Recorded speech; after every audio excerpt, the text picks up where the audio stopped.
Good day, sir. You must be Mr. Matthew Cuthbert. I'm so pleased to meet you. And I'm very pleased to finally be in Carmody.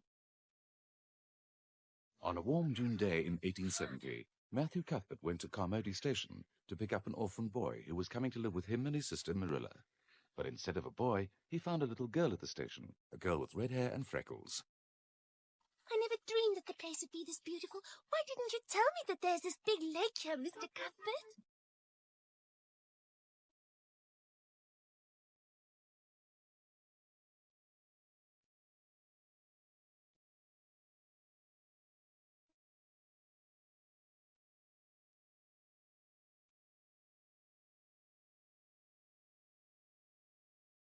Oh, what a beautiful sound the wheels make on the wooden bridge. That sound is lovely. It's like music to my ears, Mr. Cuthbert. Oh, please stop. Won't you?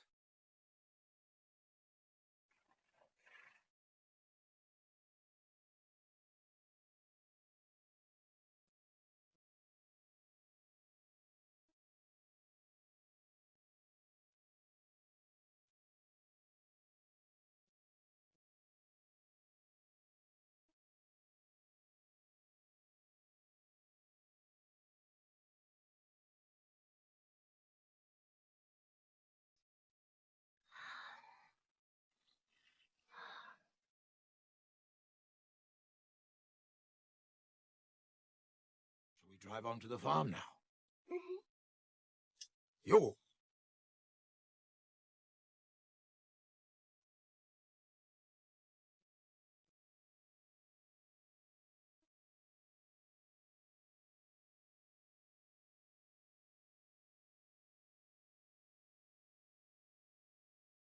Goodbye for now and sleep well, beautiful lake of shining waters.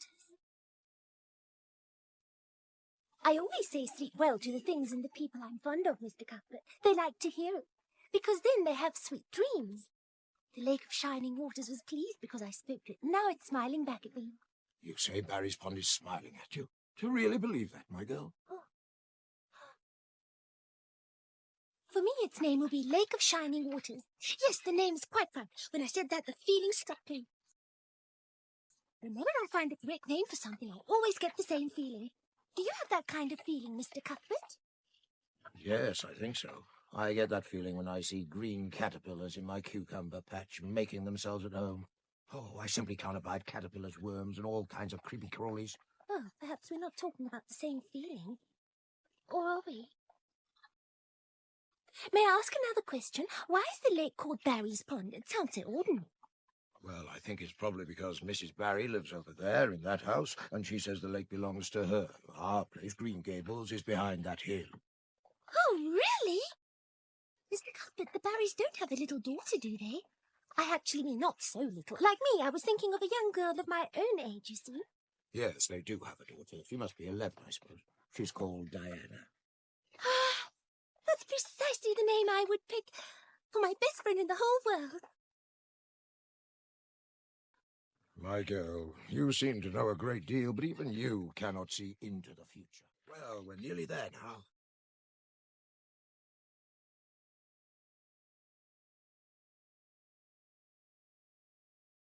Look, you can already see Green Gables. Please don't say anything. Not a word. Don't give the game away. I want to spot it myself.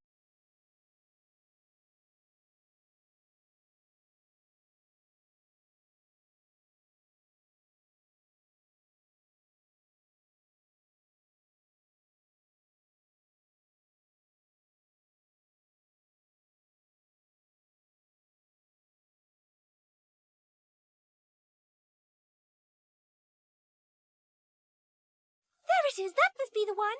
Yes, my child. You chose the right one.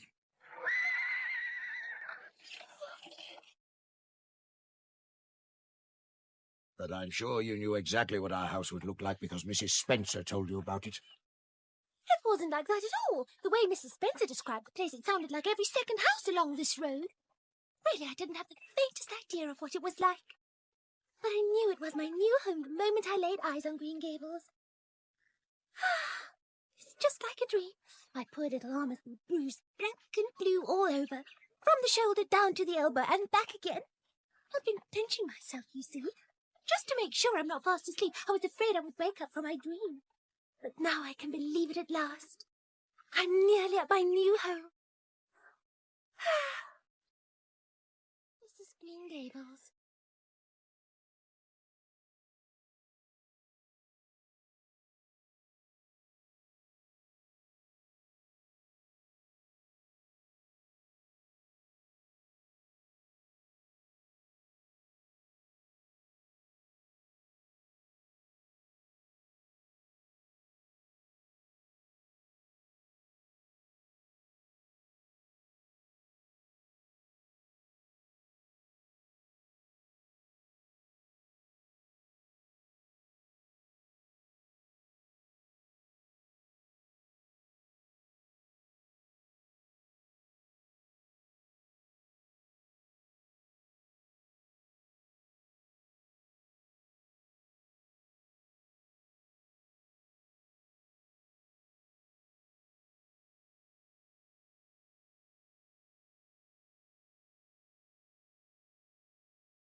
Oh, Matthew Cuthbert, now what's this you've brought home with you?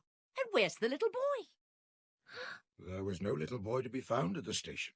Only this little girl. Sorry about that, Marilla. There was no boy? That's impossible. I can't believe it. We expressly asked Mrs. Spencer for a boy because he could help us with all the work on the farm. Yes, well, it was either a misunderstanding or else Mrs. Spencer must have sent this little girl on purpose. And that would make sense from what I've seen. Is that so? And did you speak to Mrs. Spencer about it? I'm afraid not. I got to the station too late for that. And there was this little girl waiting for me. What was I supposed to do? Oh, something sensible for once. Please tell me, has something gone wrong? You don't want to take me just because I'm not a boy, am I right?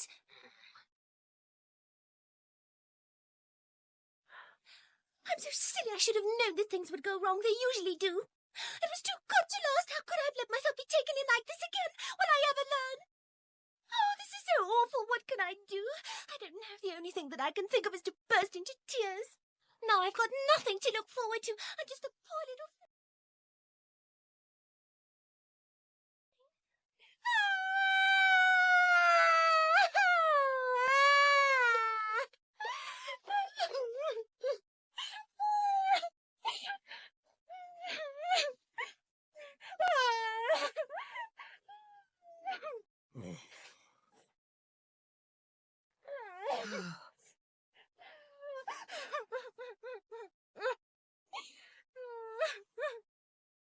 Only Anne could say whether she was crying real tears, but she was certainly unhappy, angry, and very disappointed. Matthew and Marilla looked at each other without saying a word. Neither of them knew what to do. They needed a boy to work on the farm, but they felt sorry for this extraordinary little girl. Somehow Anne had managed to touch their hearts. Come on, that's enough. There's no sense in crying like that. It makes no sense, does it? What should I do then? Laugh? Imagine that you were an orphan and at long last you had found the very kind of home you had dreamed of. And then when you arrived there, you were told you weren't wanted just because you're not a boy. Wouldn't that be enough to make you cry? You'll be all right, girl. Calm down. Please don't cry like that. Stop it now. Come on, that's enough. Matthew, what is the child's name anyway? Sorry, Marilla, I can't help you there, I'm afraid.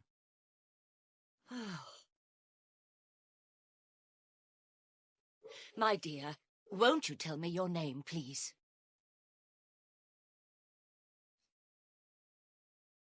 The best thing to do would be if you called me by the name Cordelia. What? Good heavens, child, Cordelia? Is that really and truly your given name? No, not exactly, but I'd like people to call me Cordelia. I think it's ever such a stylish name. And it would go very well with my fiery coloured hair, too. Aha! I don't know whether to burst out laughing or throw a fit. Young lady, could you please do us the honour of introducing yourself? My name is Anne Shirley. But I always insist that everyone spells Anne with a letter E at the end. But my name doesn't matter at all. For all I care, it would be Cordelia, Anne, or even Victoria, and I would still want to stay at Green Gables with you. Oh, please, please. As far as I'm concerned, there's no nicer name for a girl. I think it's an honest, decent name. Maybe for other girls, but the name Cordelia would suit my personality much better. Even when I was a little child, I used to think how wonderful it would be to be called Cordelia. I also consider Geraldine as a suitable name for me. But I suppose if it has to be Anne, then please just don't forget to pronounce the E at the end of my name. Is the difference between Anne with an E and without the E important to you? Oh, yes, there's a world of difference. Anne without the E is a very common name, but Anne with the E is so special. It's just that we can't quite explain it, but it sounds a lot better to me. My ears prefer it with that spelling. Just a tiny little E, and it makes such a big difference. Isn't that quite remarkable? But I'm willing to drop the E as long as you let me stay here. Oh, it makes no difference whether you're Anne with or without an E, my dear. Didn't Matthew explain to you how things are with us on the farm? We desperately need a boy who can help us with the work. I'm beginning to understand that. But Mrs. Spencer really did tell me that a girl was wanted, and I was so overjoyed when I heard her say that I would have a home. People only ask for boys at the orphanage. They seem to think that only boys are useful. But people forget that girls can work just as hard as boys. Oh, why do I always end up in tears? And I wonder why you didn't leave me behind at the station, Mr. Cuthbert. It would have been so much easier for me if I had never seen that white way of delight and that wonderful lake of shining waters. I'm not following her, Matthew. Explain what she's talking about. Oh, Marilla, it's not easy to explain, you know.